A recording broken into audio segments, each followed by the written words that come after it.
lagi nak buat ketam masak pedas.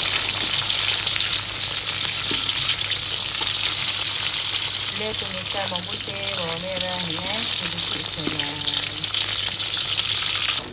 Ini kan cili beli dekat pasar Dungun yang dah siap blend. Dah kuning, ketam dalam 5 ekor. Tumiskan cili. Dia ni cukup pedas.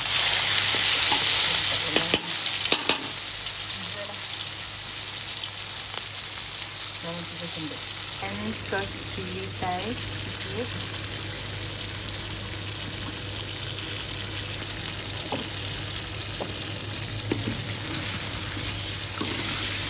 Dan sedikit sos tiram. Tak satu tubuh gula. Jadi manis-manis gitu. Bila cili dah masak, kita masukkan ketam.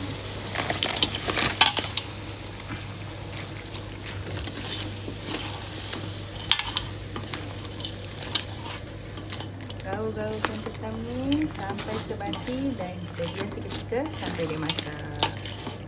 Resep yang sangat mudah, senang dan sedap dimakan.